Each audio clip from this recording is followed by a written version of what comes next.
On the spot news media, we got the latest news. We don't care about the views, we just representing right.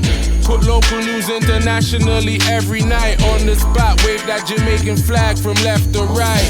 Let's get it right, y'all know the type. We ain't dealing with the hype. We make it take flight. Yeah, man, my viewers and subscribers, what go on? A blessed and wonderful Tuesday morning to each and every person out there tuning into On The Spot News Media. Now, my peeps, I don't know how we do it over on this side each and every morning. We have to give thanks and praise to the Most High Creator for the preservation of life, because life is indeed the greatest. So in the morning, my peeps, I have a few stories to share with you, the regular members of Chan Public and also members of the diaspora. So please like the video, share the video, watch the entire vlog so you can get a full understanding and a better appreciation of everything we are going in Jamaica. So watch this now, my peeps. In the morning, we're going to kick it off with a birthday shout out to a long-standing supporter of On The Spot News Media. We are talking about Ali. Yeah, man. Today I heard strong in Ali, so you don't know, just go and bless up yourself and just enjoy your day to the fullest. You said today I heard strong, but you start count backwards and all. So you get younger instead of even older. And we can see it by your face too, say, you don't know, life has been good to you. So just go and give thanks and praise to the Most High Creator for experience. Not just another day, but another year on planet Earth. Yeah. Not many has made it this far. So we have to give thanks and praise for life. As I've always stated, life are the greatest. So enjoy your day, Ali, and just know, say, you have the full backing and support of the movement always. So we're going to kick off this morning's set of stories with an international story where not just one nor two, but 6 Jamaican nationals end up losing them 3 points over the weekend. It took place on Saturday in the state of Florida. I'm not one to normally bring the news on accidents, but this one really had to be broadcasted here. So 6 members of a Jamaican family end up losing them 3 points along State Road 6 of South Kenansville Road on Saturday. It is said that they lost their lives in a head-on collision with a 2011 semi-truck with a trailer headed eastbound. The Jamaican family members were traveling in a 2024 Hyundai Tucson. So preliminary investigations indicates that the driver of the Hyundai Tucson attempted to pass several vehicles by entering the eastbound lane. Whilst trying to re-enter the westbound lane, the driver reportedly lost control of the vehicle. Reports suggest that the left side of the Hyundai struck the front of the oncoming semi-truck, resulting in a fiery collision that engulfed both vehicles in flames. The impact caused the Hyundai Tucson to trap its occupants inside. So they were literally burnt alive. All 6 of them end up losing 3 points. 1 grown adult, 2 young adults, and 3 children. They were all on their way to celebrate the birthday of this precious little one presently on your screen. This is a picture of the mother of the 3 children. They are said to be from the Caymanas area, the Caymanas Gregory Park area in Portmore, St. Catherine.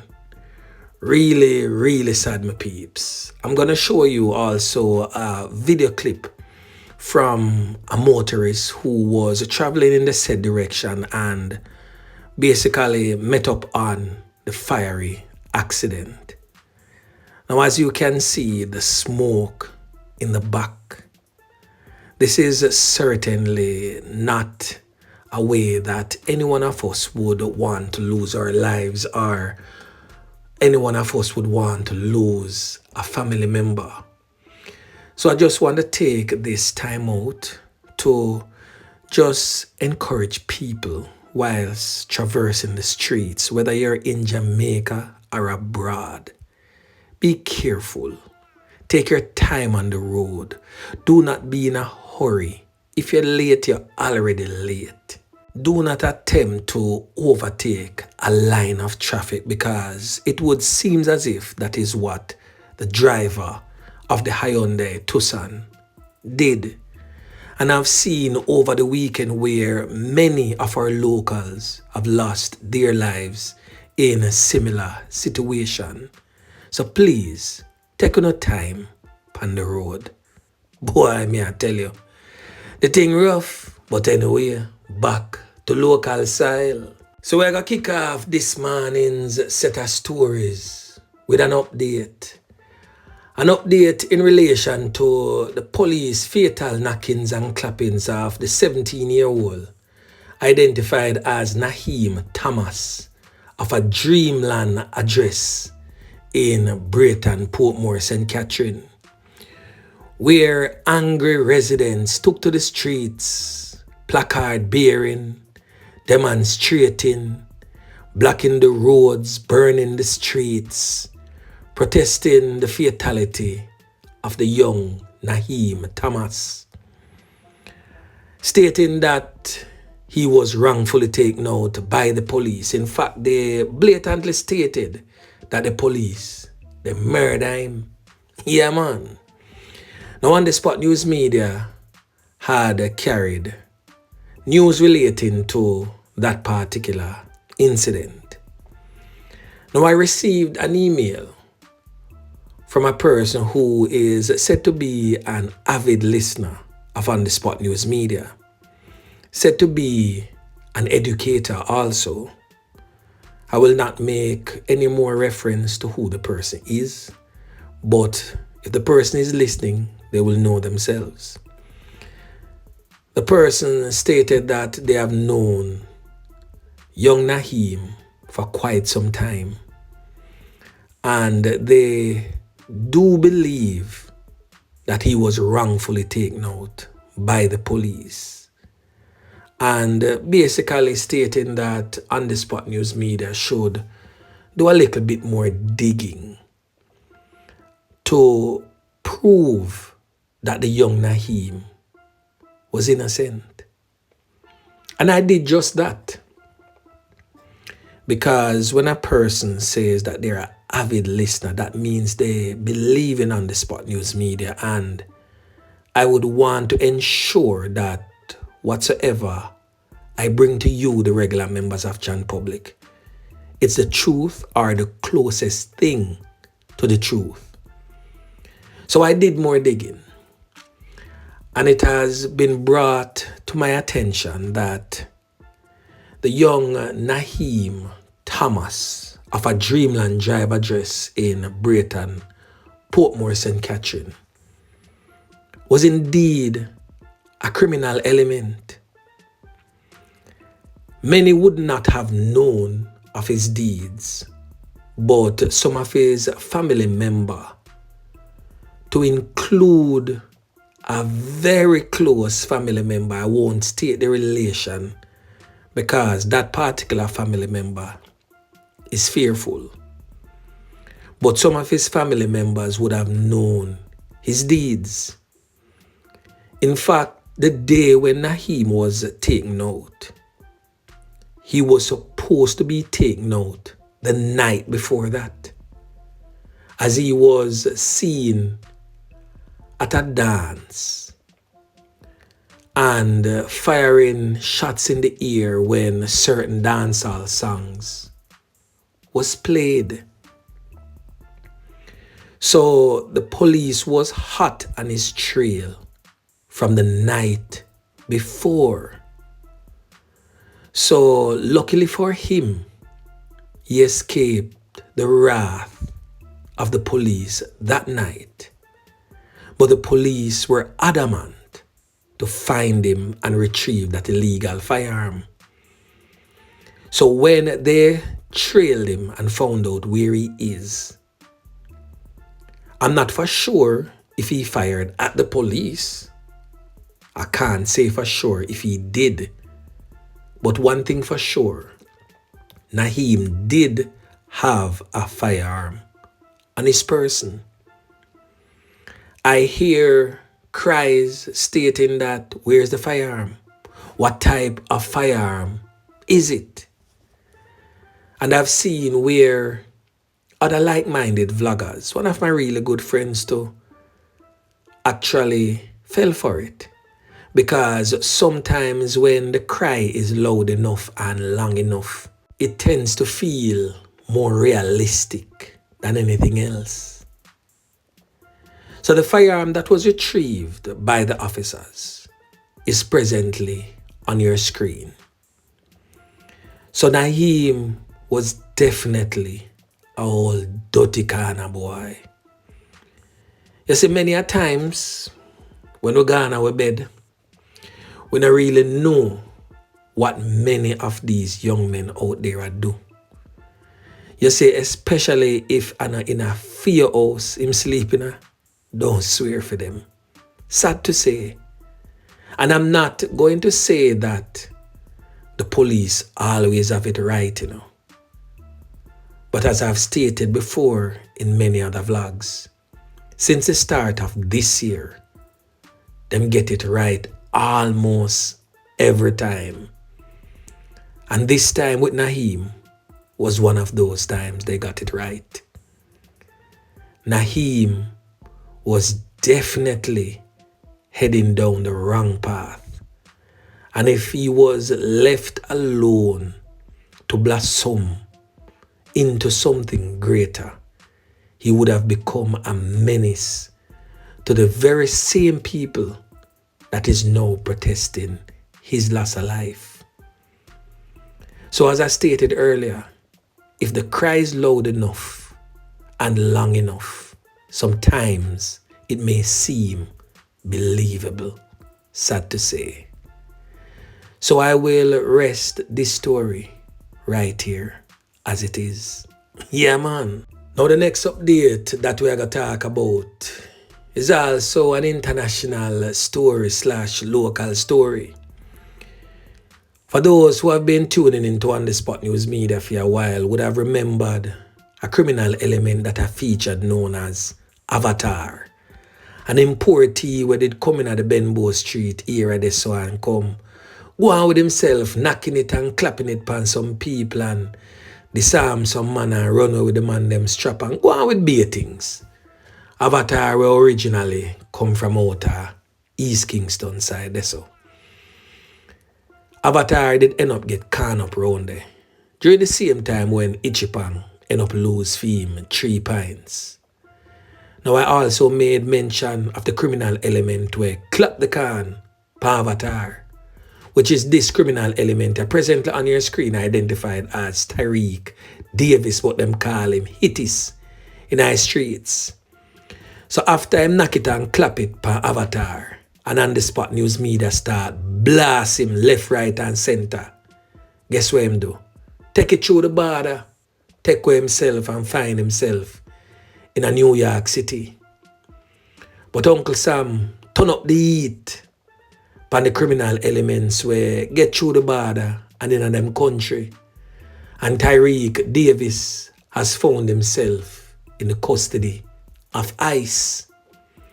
So to the Denham Town Police and the JCF hierarchy, we no need to get in contact with our American counterparts in relation to Tyreek Davis, aka Hittis from Ivy Road. He's presently in ICE custody. Yeah, man. So do the necessaries. Now the next thing that we're going to talk about, my peeps, as we have all seen over the past couple of months, In fact, since the start of the year, the crime rate is down and the crime rate continues to decline right across the length and breadth of Jamaica, from Moran Point to Negril Point. So fatal knockings and clappings continues to show significant decline right across the island. The latest data published by the Jamaica Constabulary Force, JCF, shows that fatal knockings and clappings are down by 43%. That is nearly 50%. Really good, might I add. And that is up to Saturday, June 21st.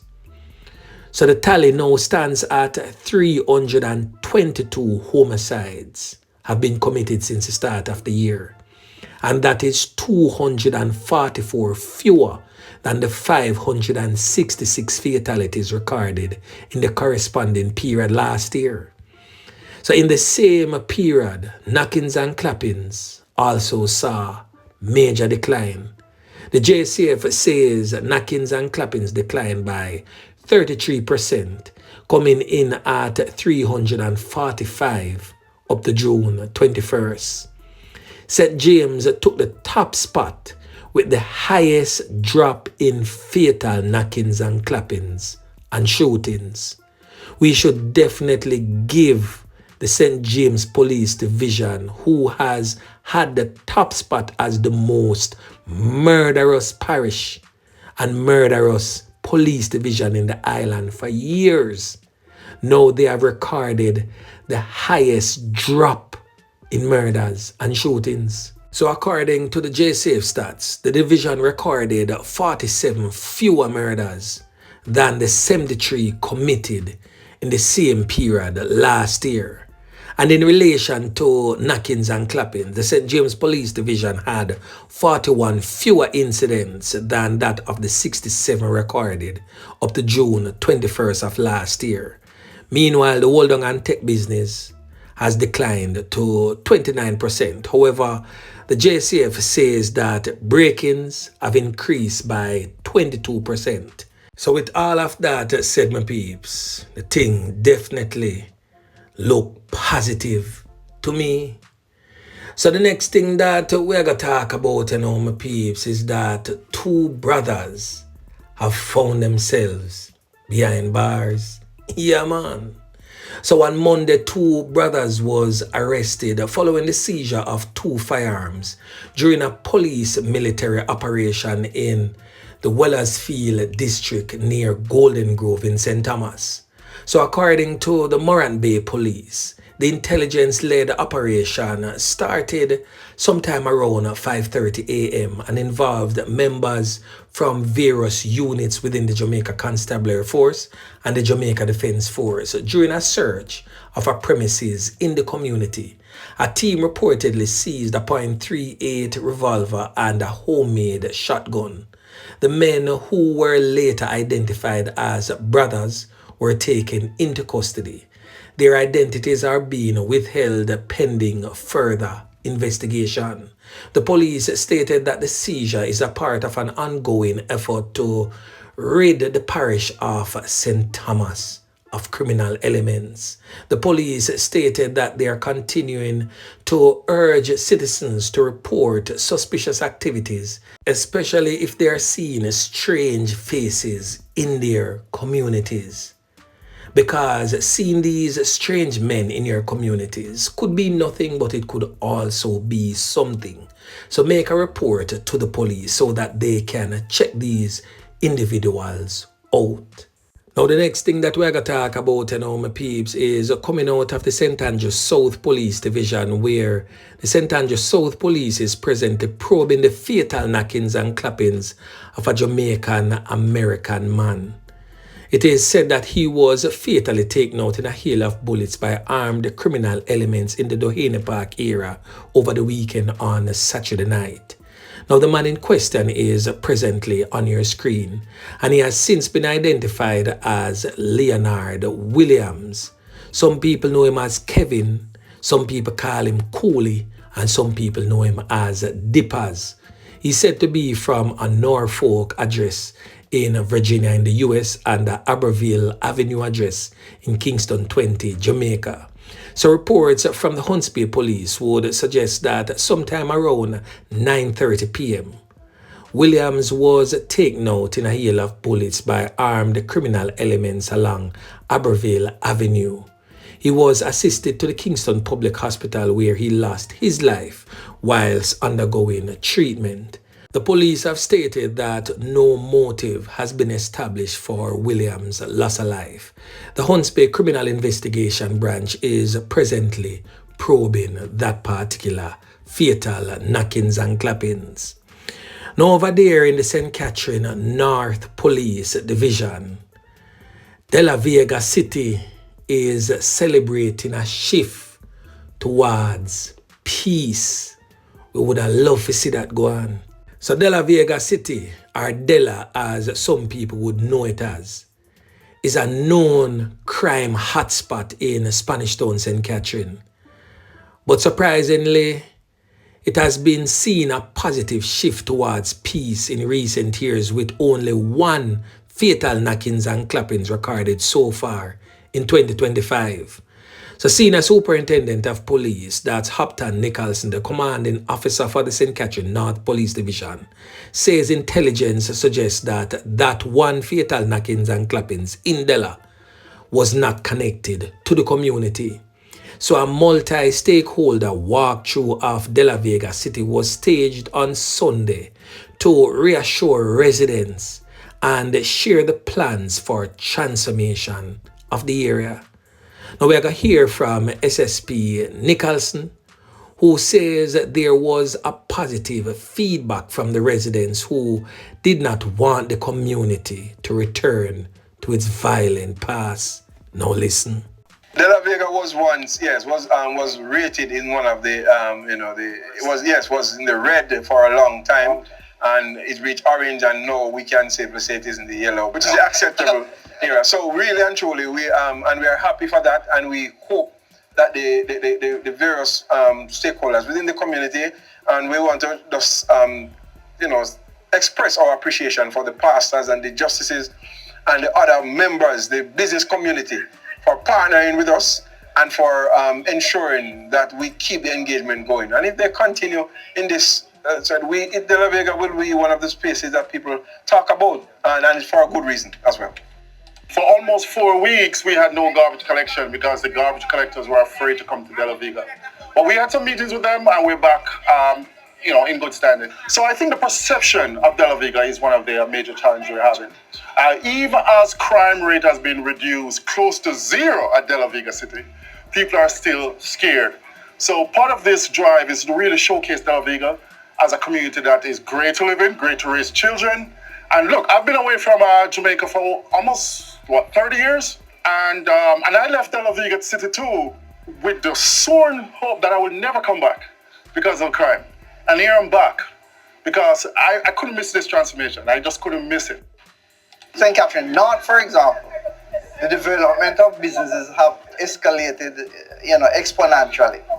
As you can see, the businesses that are coming through here, the Grace Kennedys, the Carameds, the Popeyes, and all the other businesses that come, it speaks to the fact that economically, St. Catherine and Spanish Town is very, very, very viable.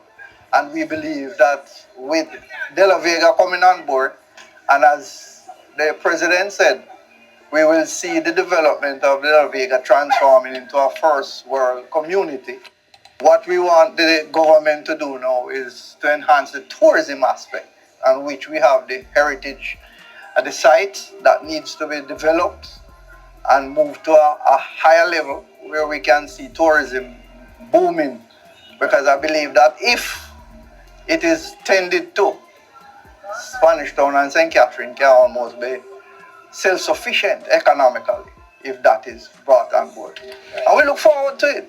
So the first voice you heard was that of the commanding officer for the St. Catherine North Police Division, that's Senior Superintendent Hopton Nicholson. The second voice you heard was that of Dr. Clayton Daly, the president of the De La Vega City Benevolent Society. And the third voice you heard was that of Dennis Robotham, that's the president of the St. Catherine Chamber of Commerce and Industry, that is. So the next story that we're going to talk about is that a hotel worker accused of secretly swapping the guest cash for fake notes. So this took place over there in the St. James Police Division, where the St. James hotel workers have been charged with possession of counterfeit currency notes and being accused of switching guest cash to fake notes at the hotel where he works in Hanover. So 32-year-old server O'Brien Sittal, otherwise known as OB, said to be of a Spot Valley address in Little River, St. James, was charged on Sunday. So the Green Island police say sometime in June, several guests reported that monies left in their rooms was switched out with counterfeit notes. An investigation was launched at the hotel and Sittal was identified as a suspect. He was accosted and searched whilst at work on Sunday and was reportedly found with 6 $100 US, 4 $50 US, and 18 $20 US notes, all bearing the same serial number. So after the discovery was made, the police were summoned and he was taken into police custody.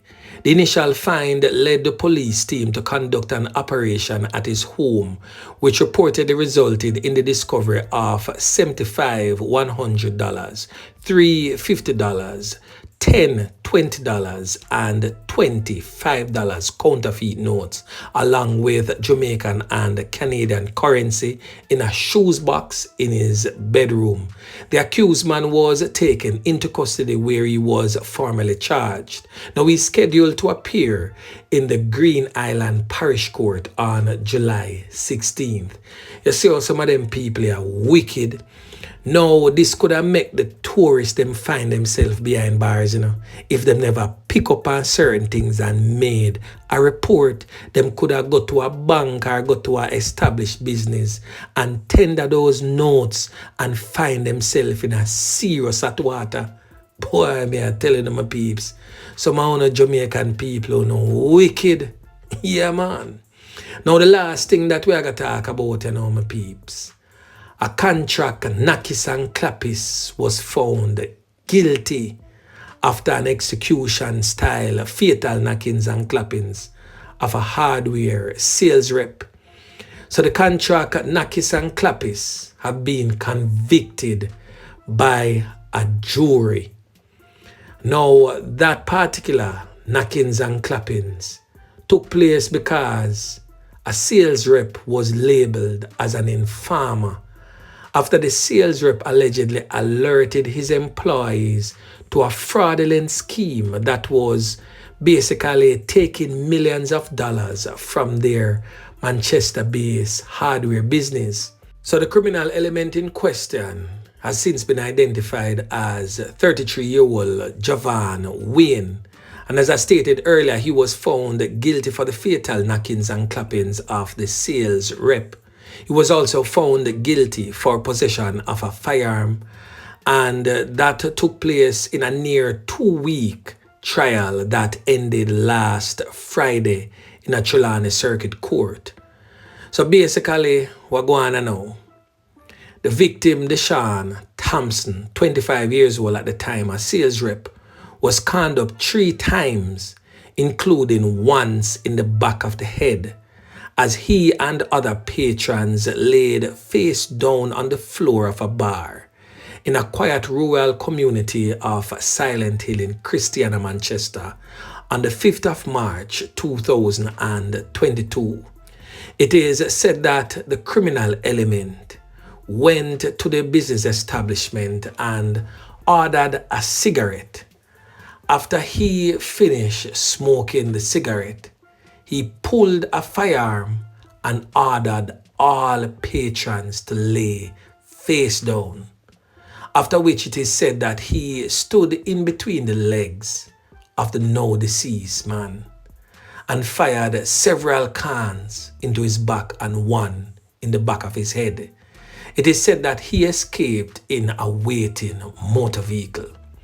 Now the mother of the now deceased, Deshaun Thompson, stated that she feels way better and had her confidence restored in the criminal justice system and also the police for their efforts to bring justice to the fatal knockings and clappings of our son Deshaun Thompson. So right there and then, another decent spot of work again by the squad of them and another criminal element off our nation's streets. So I just hope that the judge fling the full book pan him in sentencing and not each for give him 35 to life. And the new law now states that capital murder are 50 years behind bars. And I hope that the new law is applied to him. Yeah, man. So anyway, my peeps, remember to like, share, subscribe to the channel. Stay tuned to On The Spot News Media as I continue to bring you fresh news and updates in a subsequent newscast. On The Spot News Media. Yeah, man.